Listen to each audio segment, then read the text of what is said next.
Assalamualaikum warahmatullahi wabarakatuh. Selamat pagi pemirsa dimanapun berada. Semoga saya doakan semoga kita dalam keadaan baik-baik saja, sehat-sehat saja, dan sejahtera-sejahtera saja.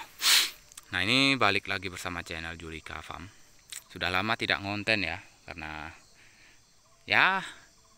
ada satu dan lain hal lah. Ya, karena pekerjaan karena saya bekerja di percetakan, jadi pergantian tahun itu pasti banyak yang cetak kalender ya. Oke, itu kita bukan membahas pekerjaan. Nah, ini saya ingin mengupdate pertumbuhan. Ada yang besar, ada yang kecil ya. Pertumbuhan cabai merah keriting kami yang bervarietaskan loker, lokal kerinci. Ini sudah ada yang berbunga, sudah ada juga yang masih ada yang belum juga berbunga. Ya, tidak serentak lah karena kemarin dilanda kemarau dan sekarang sudah mulai hujan lagi. Sudah ada hujan-hujannya. Jadi ya, sedikit cerita. Kemarin itu kering sekali. Jadi kalau saya untuk menyiramnya pagi sore itu agak mengganggu pekerjaan utama saya ya. Jadi ini konsepnya sampingan. Cabai ini kan bertani, ini kan konsepnya sampingan dan sekaligus ya bisalah untuk belajar dan juga bisa untuk cuan juga, untuk tambah-tambah tabungan. Jadi pertumbuhannya agak telat karena dilanda kemarau. Jadi kemarin itu saya siram, misalkan pagi saya siram, kemudian sorenya tidak saya siram karena itu masih di tempat kerja, seperti itu. Ada masih kecil ya. Kemarin juga sempat diterpa keriting ya ini, dan sekarang sudah sembuh. Semuanya sudah sembuh, sekarang sudah rutin ya. Semenjak kemarin juga rutin saya semprotkan dengan pestisida inilah, pokoknya untuk obat-obatan lah. Kemarin baru saya pakai abamectin ya. Abamectin, terus saya kasih ultradap juga untuk daunnya ya. Saya sambil ini saja ya, sambil merapikan. Ini ada yang roboh, saya tegakkan kembali. Nah, oh ini patah ya, tapi tidak apa-apa. Dan yang paling saya saya rutinkan akhir-akhir ini adalah pengocoran. Itu pengocoran saya lakukan awalnya per 5 hari sekali. Nah, sekarang pengocoran saya lakukan per seminggu lah, paling tidak ya 10 hari lah. Saya lupa itu 10 hari saya lakukan pengocoran sekali. Itu menggunakan ya ultradap juga karena masih generatif menurut saya. Ya memang ada yang sudah berbunga tapi tidak banyak yang sudah berbunga, dan paling cuman sekitaran 30%, 35% yang berbunga, ada yang sudah berbuah seperti ini. Yang lainnya masih kecil-kecil ya, karena tidak serentak akibat kemarau. Jadi saya masih anggap ini fase vegetatif lah. Seperti itu. Jadi nanti kalau sudah berbunganya mayoritas, nah kita ganti yang dominan kalium, karena ultradap kan dominannya fosfat dan plus ada nitrogennya sedikit. Dan kita kasih tambahan kemarin itu asam amino ya. Ini di sini saya pakai merek Humicare untuk pengocoran. Nah, untuk pupuk susulannya kemarin sudah dilakukan sekali ya, di usia lupa saya, pokoknya antara 20 hari lah. Usia 20 hari ini sudah ada yang terkena Gemini tapi sudah saya tanam sebelahnya. Nah ini biasanya yang terkena Gemini lalu kita tanami sebelahnya, yang sebelahnya ini tidak terkena Gemini. Saya sudah mencobanya, tapi ya kita lihat sajalah ya pertumbuhan yang ini apakah sama seperti dulu. Ini akan kebal terhadap Gemini ya. Yang penting bukan yang penting rutin penyemprotan saja.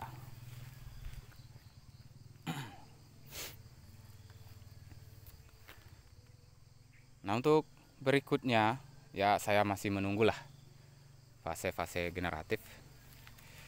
Ini sudah ada buahnya. Ini gambaran buahnya seperti inilah. Nah ini ya. Cuman baru satu ini yang ada buahnya ya, yang sudah terlihat buahnya. Ya paling berikutnya saya menunggu fase generatif dan untuk dipasangi ajer ya, karena takut roboh. Ini saja sudah seperti ini, melengkung. Saya tidak tahu juga apakah etiolasi itu dikategorikan etiolasi apa tidak. Yang penting saya berikanlah ajir ya, lanjaran lah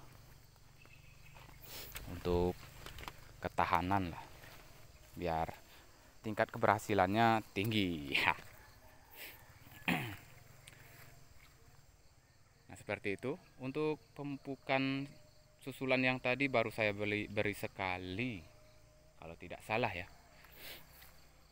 Saya lupa ya, karena jarang saya kesini, ini jarang.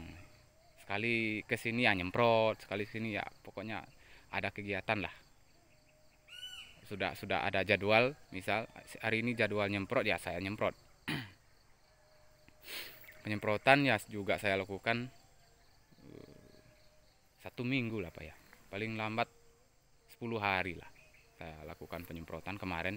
Nah ini untuk kedepannya ya, karena musim hujan, seminggu saya kasihlah 2 kali lah, paling tidak 4 hari atau 5 hari sekali lah ya. Nah daunnya seperti ini. Ini tunas airnya tidak akan saya buang, karena ya biarkan sajalah. Kita lihat saja. Oh ya, rencananya kemarin sejak awal saya mau lakukan pangkas pucuk, karena pertimbangannya kemarin itu musim kemarau ya, musim kemarau, jadi pas lah untuk pangkas pucuk. Nah ketika cabainya sudah mulai tumbuh, sudah ya pokoknya sudah usia yang ideal untuk dilakukan pangkas pucuk, hujan sudah mulai turun dan rutin ya. Jadi saya tidak jadi melakukan pangkas pucuk. Jadi kita biarkan sajalah.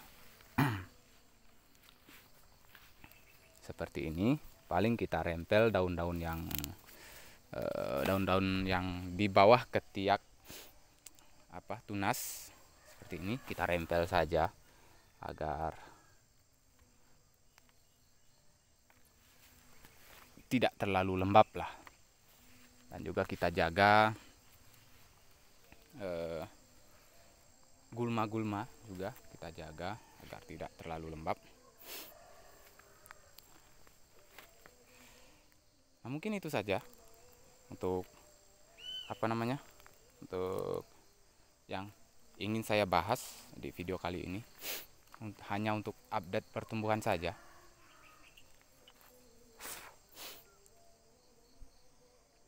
Ya.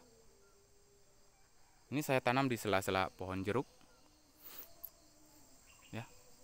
Sela-sela pohon jeruk. Cuman sedikit. Itu saya hitung kemarin hanya 300 apa 400 lubang lah.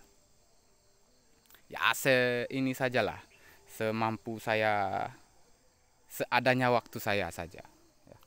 Saya pingin tanam banyak, pingin tanam 2000 3000 pohon seperti itu ya. Tapi kalau balik lagi ke konsep ya, karena ini sampingan saya, jadi kalau sudah tanam 3000 itu mengganggu pekerjaan utama saya seperti itu ya. Boleh saja kita, ya menurut saya ya, kita bertani usaha sampingan ya dikasih saja orang yang mengelola. Jadi seperti itu karena saya ya, pola pikir saya belajar ya.